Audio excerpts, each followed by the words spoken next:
Next question is page number 570 exercise 13.4 question number 6। ध्यान से देखना इसमें क्या लिखा हुआ है। From a lot of 30 bulb which include 6 defective, और हमने 4 बल्ब का सैंपल निकाला। इसका मतलब 0 1 2 3 4। तो ड्रॉ जो है हमारा वो 4 बल्ब का है, और बल्ब का ड्रॉ एक रैंडम वेरिएबल है, इसलिए वो हो भी सकता है नहीं भी। तो हमारे पास ये 5 ऑप्शन आएंगे 0 1 2 3 और 4।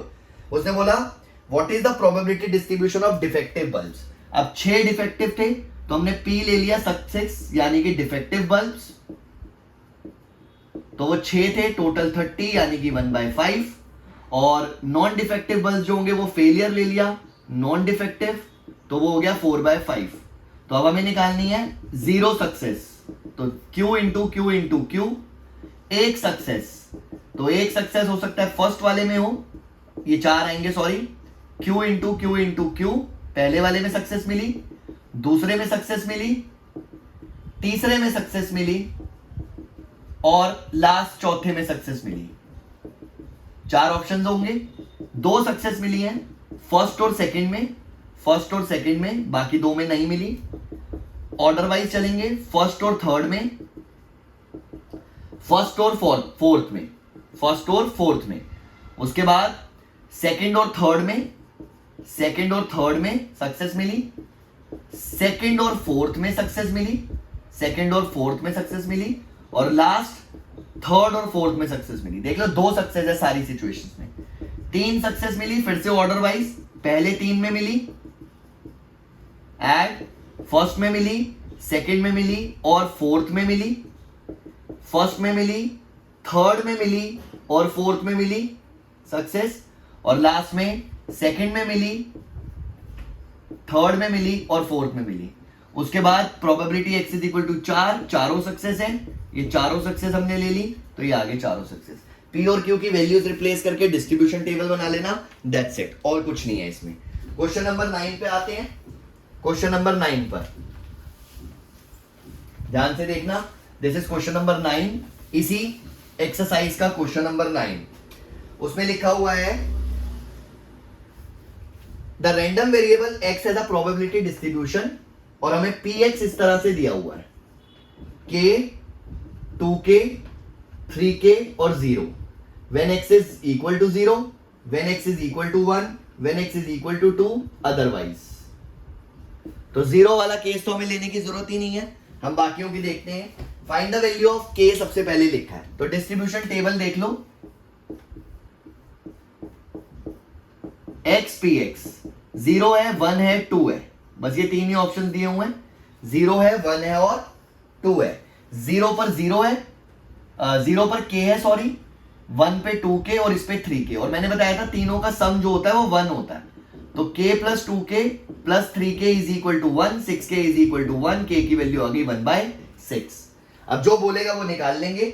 लेकर प्रोबेबिलिटी x लेस देन 2 निकालो, बहुत सिंपल है, 2 से कम वाले 1 और 0 वाले हैं, तो 0 और 1 दोनों को ऐड कर दिया, यानी कि k और 2k मतलब 3k, k की वैल्यू पुट करी 1/2।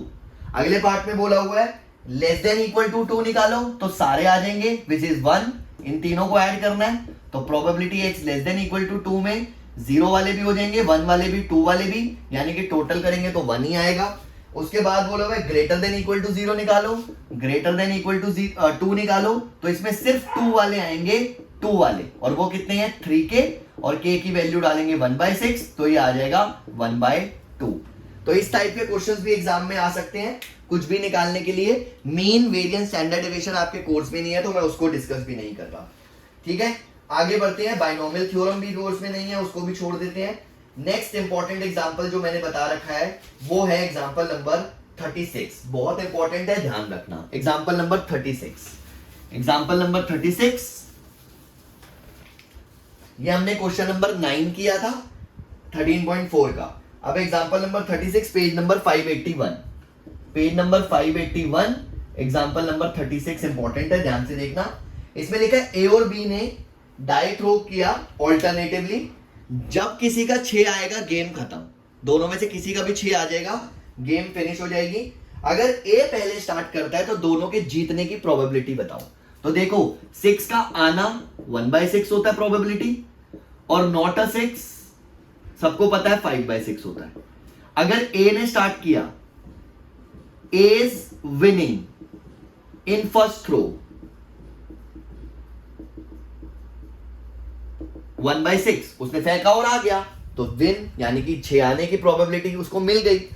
अगर ए नहीं जीता तो ए को जीतना पड़ेगा, और उसके बाद थर्ड थ्रो मिलेगा उसको जीतने के लिए। थर्ड थ्रो, तो पहली बारी में ए ने फेंका फेलियर, बी ने फेंका फेलियर, फिर थर्ड थ्रो ए को मिला सक्सेस, तो ए की विनिंग थर्ड थ्रो में ये होगी। फिर ए की विनिंग फिफ्थ थ्रो में मिलेगी उसको, अगर मिलेगी तो इसका मतलब पहले 4 थ्रो में फेलियर्स हुआ, ए बी, और 5वां थ्रो फिर ए को मिला तो वो जीत गया।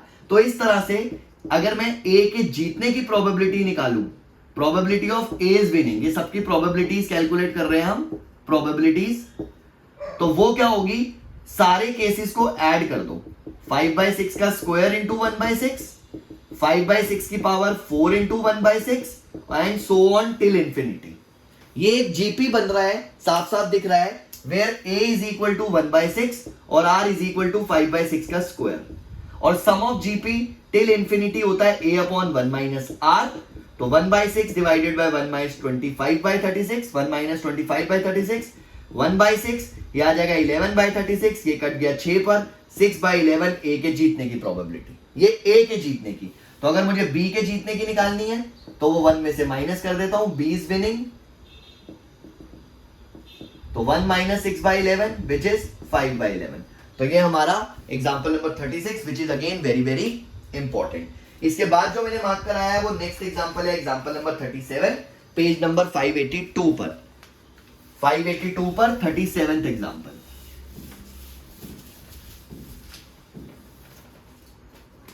एग्जांपल नंबर 37, ध्यान से देखना, इसमें भी क्या लिखा हुआ है, बेस थ्योरम का क्वेश्चन है। एक मशीन करेक्टली सेटअप होती है तो 90% एक्सेप्टेबल आइटम्स निकालती है, अगर वो इनकरेक्टली सेटअप है तो 40% एक्सेप्टेबल आइटम्स निकालती है। मतलब एक्सेप्टेबल आइटम्स तो निकल रही है, चाहे मशीन सही से लगे या ना लगे।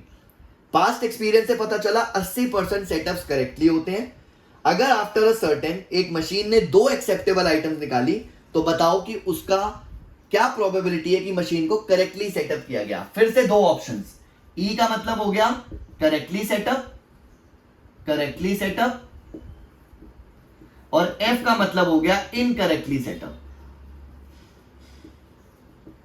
और ए का मतलब हो गया 2 एक्सेप्टेबल आइटम्स। तो probability of E, past experience से पता चला था कि 80% एक्सेप्टेबल होते हैं, करेक्टली सेटअप्स होते हैं, तो इसका मतलब 20% इनकरेक्टली सेटअप्स होंगे। अब उसने बोला ए बाय ई, 2 एक्सेप्टेबल आइटम निकल रही हैं करेक्टली सेटअप के बाद, और करेक्टली सेटअप के बाद 90% एक्सेप्टेबल आइटम्स निकलती हैं, यानी कि 90/100 पहला और 90/100 दूसरा, 2 आइटम्स निकाली हैं। ए बाय एफ का मतलब करेक्टली सेटअप होने, इनकरेक्टली सेटअप होने के बाद 2 एक्सेप्टेबल आइटम्स हैं, तो 40/100, 40/100, और हमें प्रोबेबिलिटी निकालनी है एक्सेप्टेबल आइटम्स की, ये ऊपर आ जाएगा और टोटल प्रोबेबिलिटीज नीचे आ जाएंगी। बेस थ्योरम पहले भी बता चुका हूं, सिमिलर क्वेश्चन सॉल्व कर लेना। नेक्स्ट पर आते हैं, इसके बाद मिसलेनियस का क्वेश्चन नंबर 13, 15 और 16, ये 3 क्वेश्चन और इंपॉर्टेंट मार्क कराए थे, वो देखते हैं 13, 15 और 16, ध्यान से देखना। Page number 584, question number 13, miscellaneous exercise chapter 13, ध्यान से देखना। लिखा है assume that the chances of a patient having a heart attack is 40%. It is also assumed that meditation yoga can reduce the heart attack risk by 30%, and prescription of a drug, certain drug reduces its chances by 25%. एक बंदा दोनों में से एक ही option को select कर सकता है, तो ई ले लिया मेडिटेशन एंड योगा, और एफ ले लिया प्रिस्क्राइब्ड ड्रग, जो सर्टेन ड्रग है वो ले ली। अच्छा, और ए का मतलब है ही सफर्स अ हार्ट अटैक, क्योंकि आगे क्वेश्चन में यही लिखा है कि उस पर्सन को हार्ट अटैक हुआ जिसको हमने सिलेक्ट किया था। लिखा हुआ है it is given that after going through one of the 2 option the patient selected at random suffers a heart attack, find the probability. उसने मेडिटेशन एंड योगा ऑप्ट किया था, तो सिंपल सी चीज है, मेडिटेशन एंड योगा और prescribe drug की probabilities तो 1/2 है, क्योंकि क्वेश्चन में लिखा है इक्वल प्रोबेबिलिटी है दोनों की। अब हार्ट अटैक हुआ मेडिटेशन योगा के बाद, पहली बात 40% लोगों को होता है, दूसरी बात मेडिटेशन योगा से 30% रिड्यूस हो जाता है, यानी कि 70% चांसेस वाले जो होंगे वो सफर करेंगे हार्ट अटैक। तो 30% रिड्यूस हो गया तो हार्ट अटैक होने का मतलब 70% हो गया आप, ठीक है।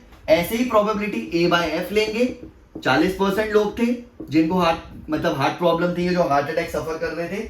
उसके बाद प्रेस्क्राइब ड्रग के केस में 25% बचने के चांसेस थे, तो इसका मतलब होने के चांसेस हो गए 75%। बस हमें क्या निकालना है, मेडिटेशन योगा उसने ऑप्ट किया था तो P इंटू PA/E ऊपर आ जाएगा और P into PA/E total probability PAF into PA/F नीचे आ जाएगा और यहां से हम प्रोबेबिलिटी निकाल लेंगे। दिस इज क्वेश्चन नंबर 13, ये भी इंपॉर्टेंट है, वैल्यूज डाल देना आंसर आ जाएगा।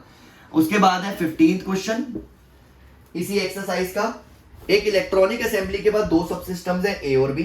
प्रीवियस टेस्टिंग रिकॉर्ड से हमें प्रोबेबिलिटीज दे रखी हैं। प्रोबेबिलिटी ऑफ A फेल्स, इसको फेलियर मत मानना, इसको मानना A की ही प्रोबेबिलिटी है 0.2, A की प्रोबेबिलिटी। B फेल्स अलोन,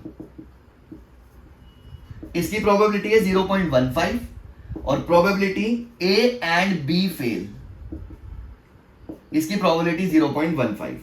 हमें निकालना क्या है, probability of A by B। Formula होता है probability A intersection B divided by probability of B। कोई बात नहीं, वेन डायग्राम बनाते हैं, this is A this is B, ध्यान से समझना। A फेल्स का मतलब है पूरा A 0.2, ये है A की प्रोबेबिलिटी, ठीक है। अच्छा, B फेल्स अलोन, इसका मतलब है सिर्फ B, ये है B अलोन, A और B। और तीसरा A B and intersection A and B, तो ये है। अब आप देखो हमें क्या चाहिए, A एंड B, वो ये रहा। कितना आया, क्वेश्चन में ही दिया हुआ है 0.15। PB पूरा कैसे निकलेगा, अगर मैं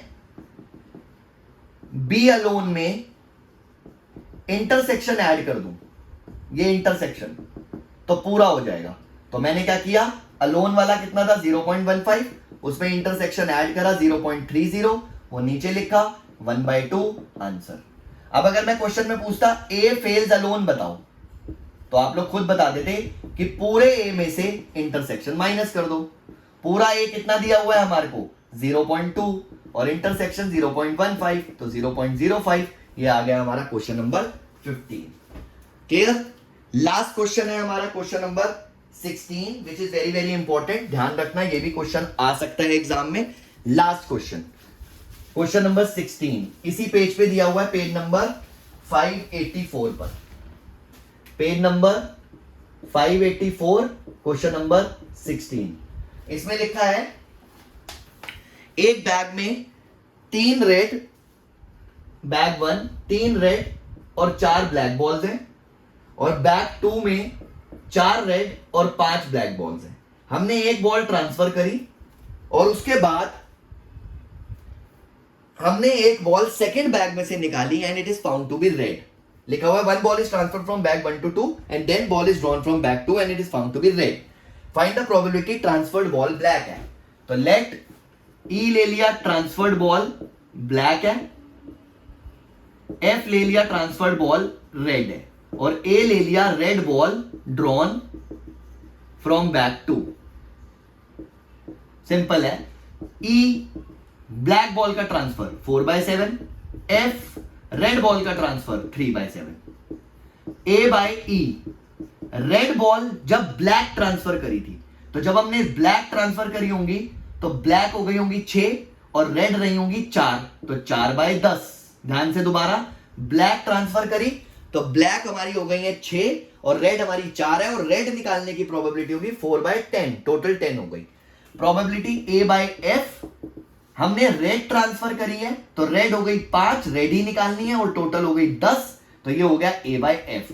अब हमें निकालना क्या है, find the probability black ball transferred है तो प्रोबेबिलिटी E/A निकालना है, बेस थ्योरम लगा के वैल्यूज डाल देना, क्लियर हो जाएगा। ठीक है, ये हमारे एनसीईआरटी के 3 चैप्टर्स मैंने कंप्लीट कर दिए आप लोगों के, इंटीग्रेशन के सारे इंपॉर्टेंट एनसीईआरटी में से, डिफरेंशियल इक्वेशन के और प्रोबेबिलिटी के। तो इन चैप्टर्स की अच्छे से प्रिपरेशन कर लेना।